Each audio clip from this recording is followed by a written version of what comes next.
죄로부터 떠난다는 것은 절대 쉽지 않습니다. 아담 이후로 태어난 모든 사람들에게 죄는 우리 안에 새로운 원리로 장착된 원리였기 때문에 그렇습니다. 그러나 예수 그리스도를 만나 인격적으로 주님을 나의 주, 나의 하나님으로 구주로 받아들인 사람에게는 옛 원리인 죄의 원리를 빼어버리고 새 원리인 예수님의 심장을 우리에 이식시키는 것과 마찬가지인 것입니다.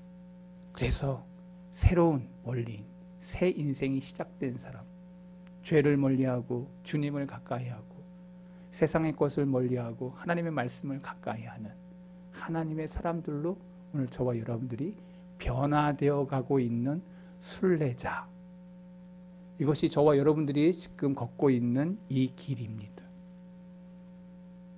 이곳 속에서 오늘 저와 여러분들이 어떤 이는 주님을 맞을 준비가 가까이 있는 노년의 사람이 있고, 어떤 사람은 중년에 있고, 어떤 사람은 청년의 시기에 있고, 어떤 사람은 어린아이의 시기에 있는 겁니다. 오늘 이 도성 속에서 저와 여러분이 순례자의 길을 걸어가고 있는 겁니다.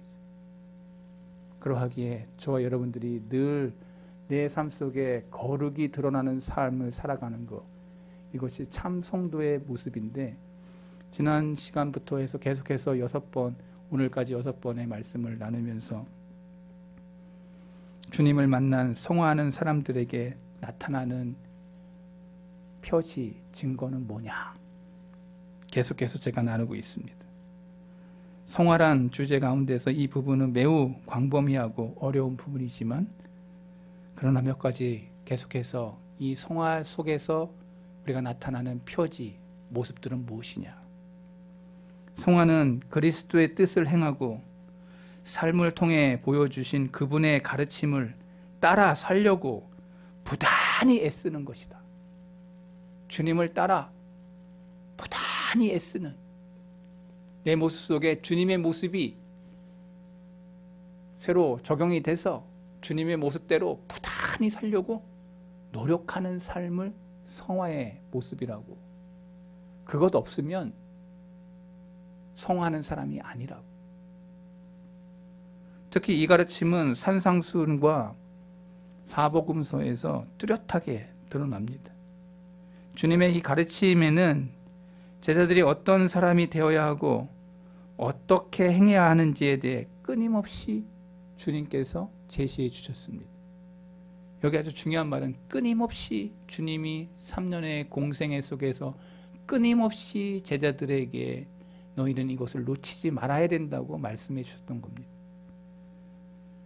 사도 요한은 15장 14절, 요한복음 15장 14절에 너희는 내가 명하는 대로 행하면 곧 나의 친구라. 행하면, 여기 단서가 붙어 있어요. 행하면, 행하지 않으면 나의 친구가 아니라는 거예요. 행할 때 나의 친구라. 그러니까 저와 여러분들이 부단히 하나님의 말씀을 사랑하고 새 원리인 주님이 우리에게 새기신 그 새 계명, 그리고 새 원리, 하나님이 우리에게 주신 그 말씀의 원리를 따라서 그 원리가 작동되어 늘 그것을 부단히 행하는 사람, 그 사람이야말로 진짜 그리스찬이고 성화의 가정 속에 나아가는 자들이라는 거예요. 혹여 제 말이 좀 어렵게 들리는 사람들이 있다면 용서하시기 바랍니다. 제가 설명할 수 있는 가장 쉬운 말로 한다고 하는데 여러분들이 이 말을 못 알아듣는다면 정말 어려운 일이에요. 이 원리, 새 원리를 내 심장에 이식시킨 거나 마찬가지예요. 사도 바울이 빌립보서에서 얘기해요. 옛날에 사단의 심장이었는데 그 심장을 빼어내고 예수님의 심장을 우리에게 이식시킨 것과 같다는 거예요. 새 원리가 우리 안에 들어온 것입니다. 주님을 나의 주, 나의 하나님으로 고백한 사람들에게 다시 태어났다고 성경은 얘기하고 있어요. 요한복음에 보면 니고데모를 향해서 네가 다시 태어나야 되겠다라고 얘기했어요. 그는 성경에 박식한 사람이었습니다. 니고데모는 너무나도 또 탁월한 리더십이 있는 산헤드린 공회원이었습니다. 그는 이 땅 가운데서 흠인을 잡을 데 없을 만큼 그렇게 율법에 탁월한 사람이었음에도 불구하고 너 다시 태어나야 되겠다. 무엇입니까? 주님을 만나고 난 다음에 이 땅의 것에 대해 쌓아놨던 것은 아무것도 아니라는 거예요. 오늘 저와 여러분들 이 땅 가운데 많은 것들에 대해서 뭐 대통령도 되고 뭐 사장도 되고 뭐 이 땅에 거 많은 거 했다 하더라도 주님이 기억하지 않는 사람, 그 길을 걸어가는 사람들이 의외로 많습니다. 우리가 잘 아는 누가복음에 부자와 나사로를 얘기할 때 그 가난한 나사로의 이름은 주님이 기억하셔도 그 부자는 기억하지 않았어요. 이름도 알고 있으심에도 불구하고 이름을 쓰지 않았어요. 관심 없다는 거죠. 하나님의 관심은 오직 구원받은 나사로, 오직 하나님의 사람들. 그래서 사도 바울은 얘기했어요. 너희는 유명인 같으나 무명인 같으나 유명인이요. 너희들은 사람들 속에서는 너무나도 뭐 보잘것없는 사람처럼 보이나 하나님이 보실 때는 매우 중요한 사람들이에요. 오늘 성덕에 여기 교우들 한 사람 한 사람은 하나님이 기억하시는 사람, 매우 중요한 사람, 하나님이 불꽃 같은 눈으로 늘 바라보시는 사람들인 줄로 믿습니다. 저와 여러분이 그런 사람이에요. 그러니까 세상을 살아갈 때 여러분이 당당할 필요가 있는 거예요.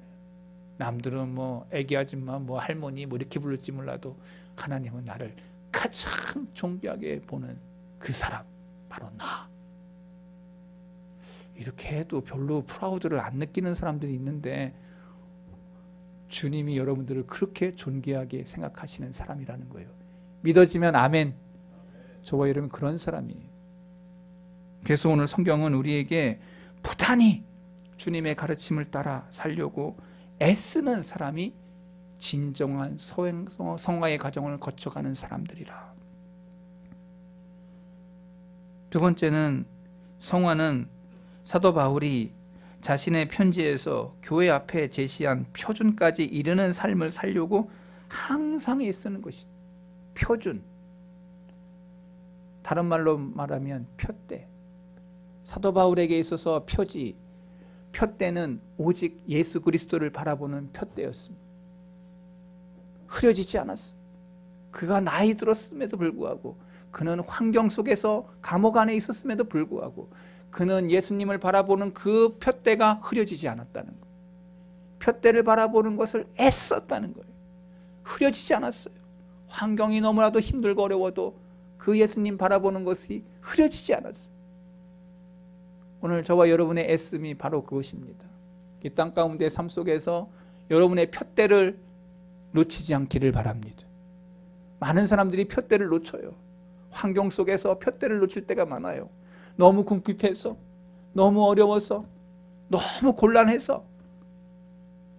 그래서 믿음 생활과 신앙 생활을 저버리는 그러한 사람도 있습니다. 또 어떤 사람은 너무 부해서, 너무 시간이 없어서, 세상에는 너무 돈 버는 것이 많고 기쁜 것이 많고 즐거운 것이 많아서 그래서 하나님의 주신 예수 그리스도의 표대를 놓치는 사람들이 의외로 많아요. 너무 장사가 잘 돼. 너무 세상이 즐거워. 그래서 표대를 놓치는 그러한 사람들도 있는 거예요. 오늘 저와 여러분들은 일평생 사시면서 주님의 표대를 놓치지 않기를 바랍니다. 그 사람이 성화하는 과정에 있는 사람이에요. 그걸 놓치지 말아야 돼요. 이 표준은 사도 바울이 서신서들 보면 늘 마지막에 너희들이 표대를 놓치지 않기를 바란다 라고 권면을 해요. 많은 사람들이 사도 바울의 편지를 보면서 교리의 투성이, 그리고 칭의, 선택, 예정, 예언 등 논쟁적 주제를 채웠다 이렇게 생각을 합니다. 맞는 말이에요. 틀리진 않아요. 그러나 바울의 편지에는 모든 관계 속에서 행할 그리스도의 마땅한 도리, 습관, 성품, 그리고 서로를 대하는 태도에 대해서 분명하고 실천적인 삶을 이야기하고 있다는 거예요.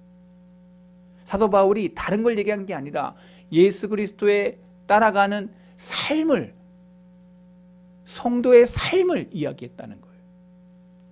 사도 바울이 다른 건 얘기한 게 아니에요. 예수님을 따라가는 자들의 삶이 어떠하냐, 실천적인 지침을 이야기했던 거예요. 이러한 지침은 신앙을 고백하는 그리스도인들을 위한 영원한 안내서인 거예요. 하나님이 친히 영감을 주신 내용들이라는 거예요. 저와 여러분이 이것을 잊지 말아야 돼요. 그래서 사도 바울의 서신서들을 읽을 때마다 이것은 나에게 쓰신 편지라. 한번 따라해 보겠습니다. 나에게 쓰신 편지라. 여러분 그것을 잊지 말고 그 말씀을 읽어야 돼요. 나에게 쓰신 편지라. 우리 성도, 자라가는 성도들에게, 그리스도의 한땅한 푯대를 향해 달려가는 사람들에게 그 편지를, 하나님의 마음을 담은 편지의 내용들인 거예요.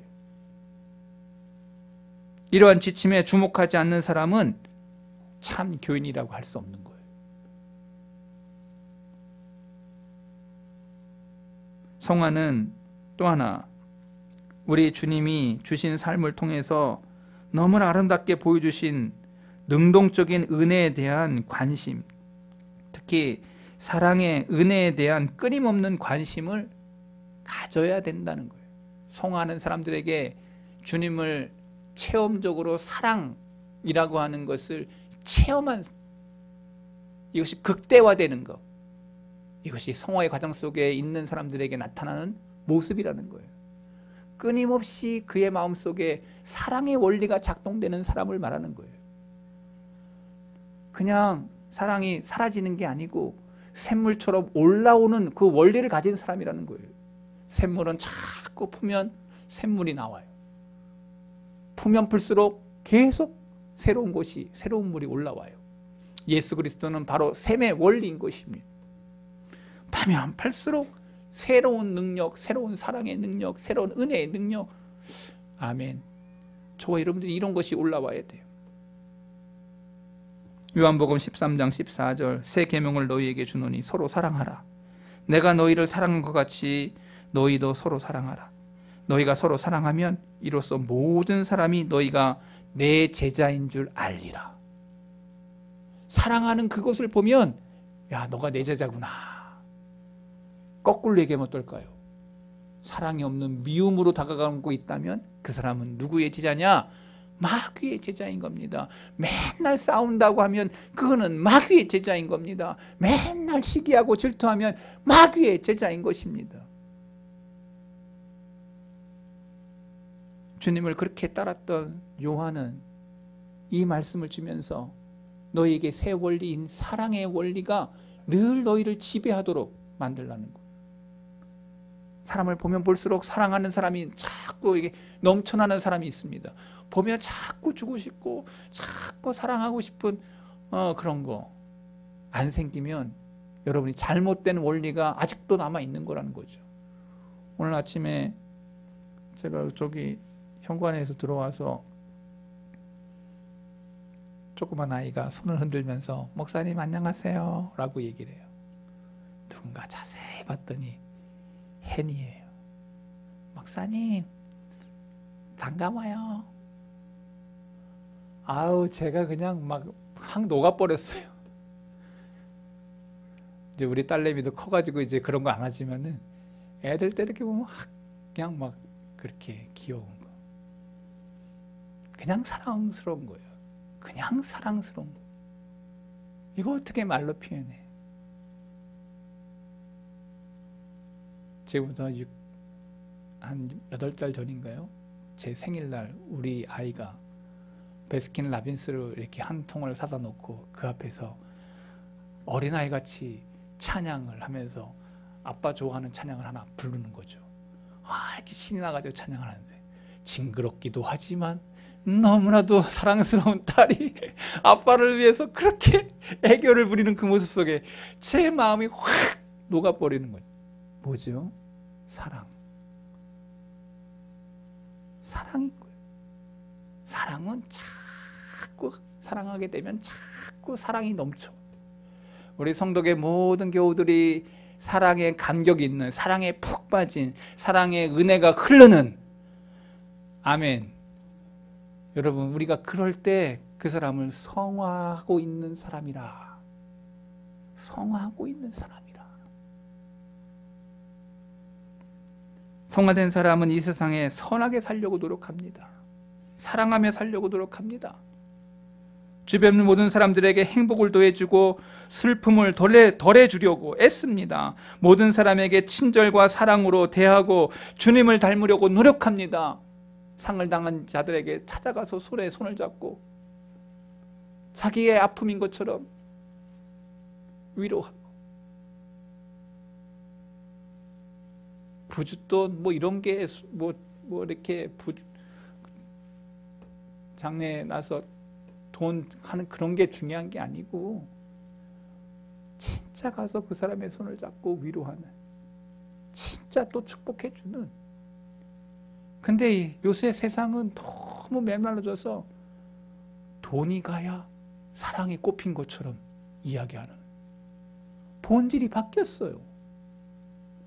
돈은 있다가도 없으니까 사람이 중요한데 이제는 돈이 더 중요해.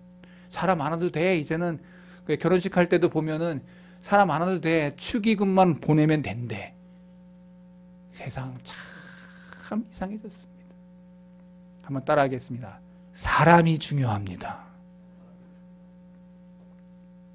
이거를 정치인들이 너무 잘못 사용해가지고 그거 하면 뭐 누구 따라가는 거라고 막 이렇게 하고, 그게 아니에요. 그건 잘못된 거예요. 정말 사람이 중요한데 그것을 잊어버렸어요. 성화된 사람은 이 세상에서 그러한 선한 원리, 사랑의 원리, 은혜의 원리를 따라 삶 속에서 그것을 드러내는 사람을 성화된 사람이라. 오늘 성도계 우리 모든 교우들이 이 자리에 있기를 바랍니다. 그 사람이 진정 주님의 제자인 거예요. 진정한 제자는 예수님을 본받는 삶을 살아가는 자들입니다. 마지막으로 성화는 기독교의 수동적 은혜에 대해 끊임없는 관심을 통해서 나타납니다. 수동적 은혜, 이게 뭐냐? 무슨 말이냐? 하나님의 뜻에 순종하고 서로를 용납하는 것을 통해 드러내는 은혜를 말하는 거예요. 자기를 드러내지 않아. 주님을 드러내. 성경에서 이 은혜가 얼마나 많이 언급되고 있는지, 얼마나 중요한 자리를 차지하는지 알려면 신약 성경을 주의 깊게 살펴보면 확연히 드러나는 이 수동적 은혜. 사도 바울이 그것을 얘기해요. 우리 주 예수 그리스도의 모본을 우리에게 본으로 제시하기 위해 강조해요. 사도 바울 서신서에 그 모든 것들이, 내가 너 서 있는 그 자리가 은혜라 라고 얘기해. 은혜. 나의 나된 것은 은혜라. 나를 바꾸신 것이 그냥 은혜라는 거예요. 그냥 거저받은 은혜. 수제자 베드로도 베드로전서 2장 21절부터 이렇게 얘기해요. 이를 위하여 너희가 부르심을 받았으니 그리스도도 너희를 위하여 고난을 받으사 너희에게 본을 끼쳐 그 자취를 따라 오르게 하려 하심이라. 그는 죄를 범하지 아니하시고 그 입에 거짓도 없으시며 욕을 당하시되 맞대어 욕하지 아니하시고 고난을 당하시되 위협하지 아니하시고 오직 공의로 심판하시는 이에게 부탁하시며. 여러분, 여기 삶이, 주님의 모습이 이랬다는 거예요. 믿는 자들이 다 이 길을 걸어가는 자들이라는 거예요. 주기도문 속에서도 우리는 이렇게 고백을 해요. 마태복음 6장 12절, 우리가 우리에게 죄 지은 자를 사하여 준 것 같이 우리 죄를 사하여 주시옵고. 용서, 삶 속에서 나를 해코지라고, 나를 힘들게 하고, 나를 넘어뜨리게 하고, 나를 그렇게 힘들게 하는 사람을 용서해 주는 삶. 성화하는 사람들의 모습 속의 특징 중에 하나가 용서라는 거예요. 용서. 근데 사람들이 죄 짓고 난 다음부터 배 꼬여가지고 용서를 안 해. 나에게 미운 놈은 다 적인 거야. 나에게 그렇게 힘들게 하는 사람은 다 적인 거야. 사도 바울은 성령의 9가지 열매 가운데 3분의 1이 오래 참음, 자비, 양선, 그리고 용서에 대한 것을 이야기하고 있어요. 갈라디아서 5장 22절, 오직 성령의 열매는 사랑과 희락과 화평과 오래 참음과 자비와 양선과 충성, 온유, 절제니. 오늘날 그리스도인들이 이 수동적인 은혜에 대해서 충분히 숙지하고 있어야 됩니다. 내가 죽고 예수님이 살았다면 내 안에 이러한 수동적인 은혜, 그래서 사랑하게 되고, 나를 미워해도 나는 그를 사랑하고 끝까지 사랑하고, 주님이 하셨던 것처럼 그런 수동적인 은혜로 은혜의 삶을 끼치는, 남들이 보면 바본 거예요. 뭐 저런 사람이 다 있어. 근데 그 사람이 주님 앞에서는 큰 사람인 거예요. 그 사람이 주님의 친구인 거예요. 그 사람이 진짜 주님을 만난 자들의 모습인 거예요. 근데 이 시대에 그런 사람을 눈 씻고 봐도 찾기 어려운 시대에 있는 거예요. 이게 지금 성경이 얘기하고 있는 진리예요. 눈 씻고 봐도 없어. 우리 성도의 교우 가운데 주님이 이러한 자를 찾으실 거예요. 그때 저와 여러분들이 너는 내 친구라. You are my friend. 네가 내 친구여. 이렇게 주님이 당당하게 얘기할 만한 사람들이 여기에 앉아 있기를 바랍니다. 저는 부끄럽습니다. 저는 그러한 자인가? 목사임에도 사랑하지 못하고 참지 못하고 그렇게 주님의 마음속에 그러한 것을 말로는 하지만 네 삶이 있냐고 물으신다면 나는 너무 부끄럽고 어디 가서 숨어야 될 그러한 사람이에요. 오늘 저와 여러분들 말씀 앞에 두렵고 떨림으로 이 말씀을 받고 저와 여러분들이 이 길을 잘 걸어가다가 주님 앞에 서시기 바랍니다. 추수감사 주일을 맞아서 추수감사 말씀을 잠깐 전하고 말씀을 마치겠습니다. 시편 116편 12절, 내게 주신 모든 은혜가 내가 여호와께 무엇으로 보답할까? 제가 대구에서 부역자로 있을 때 백화점에 간 적이 있어요. 날씬하고 예쁜 아가씨 둘이 빨간 유니폼을 멋지게 차려입고는 저에게 큰 절을 하는 것입니다. 90도 인사를 해요. 제가 안녕하십니까? 어서 오십시오 하면서 손님 하면서 90도로 인사하는데 너무 황송해가지고 내가 어떻게 이런 대접을 받냐. 저렇게 날씬한 아가씨들 앞에서 야 기분 쬐진다 이러면서 제가 백화점 들어갔어요. 그러면서 내 마음속에 이런 마음이 들었어요. 야 내가 이런 대접을 받았으니까 여기서 제일 좋은 물건을 사가지고 가야지. 그 인사 한마디에 그냥 제 마음이 확 녹은 거야. 제가 볼일을 보고 다시 정문을 빠져나가는데 이번엔 아가씨들이 큰 절을 하면서 다시 인사를 하는데 감사합니다. 안녕히 가십시오 손님. 인사를 하는데 고맙다고 인사하는데 이번엔 제 마음이 편치가 않았어요. 인사하는 아가씨들의 얼굴을 보니까 피곤해 지쳐있는 모습들이었어요. 매일 그것을 하니까 얼마나 힘들어. 감사한 마음이 전혀 없는데 그 입으로는 립 서비스로 감사합니다 라고 연결하고 있는 거죠. 연발 감사합니다. 감사합니다. 근데 얼굴에 눈에는 감사는 없는 거예요. 입만. 저는 그때 감사 인사를 받을 수 없었다라는 겁니다. 감사 인사조차 돈 주고 사는 그러한 기분이었다는 거예요. 돌아보면서 곰곰이 생각했습니다. 그리고 내 모습을 생각했습니다. 혹시 하나님 앞에서 내가 드리는 감사는 어쩌면 그 아가씨들의 감사와 똑같지 않은가? 내가 추수감사를 드리면서 1년에 한 번씩 하나님 앞에 감사 예배를 드리면서 내가 형식적으로 입만 살아. 삶은 그렇게 살지 않고 감사도 없으면서 하나님 그냥 감사합니다 하는 형식의 그러한 찌들은 그 아가씨의 모습과 제가 추수감사를 준비하면서 생각하는 그것이 오버랩이 됐어요.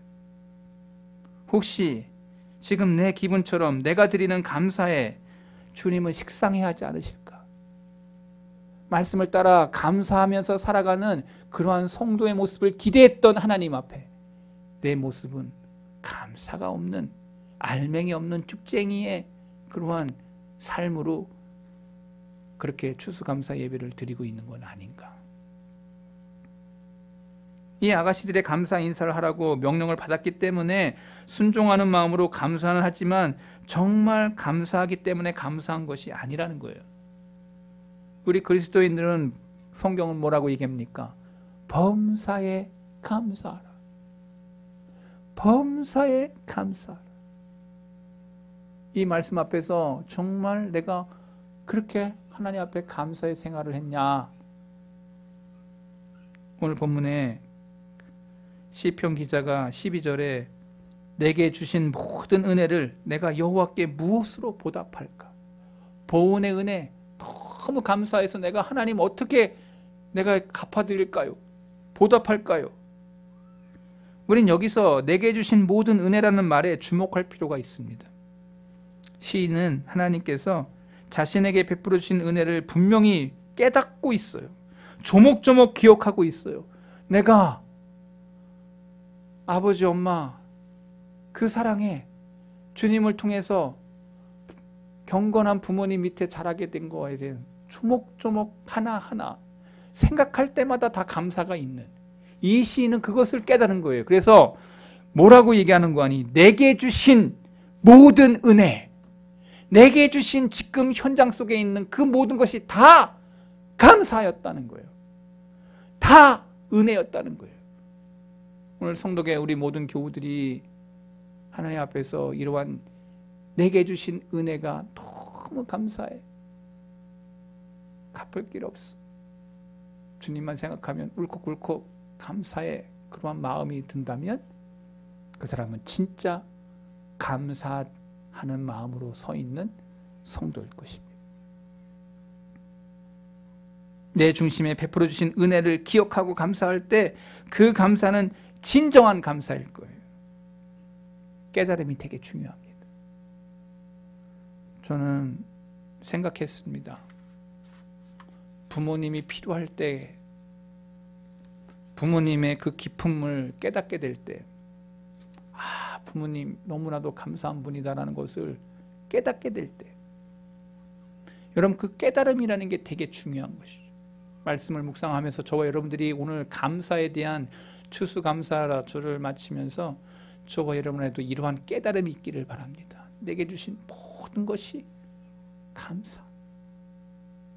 내가 보답해야 될 하나님 앞에서 내가 이렇게 하나님이 나를 이끄신 그 자리 속에 내가 감사를 잃어버리지 않게 해달라고 하는 그냥 형식적인 립서비스의 그 아가씨들, 백화점에 있는 그 아가씨들 같은 모습이 아니라 진짜 주님을 생각하면 감사가 넘치는 그러한 진짜 배기 성도 오늘 저와 여러분들이 다 되시기를 바랍니다. 하나님 아버지, 오늘 사랑하는 교우들과 함께 말씀을 같이 나누었습니다.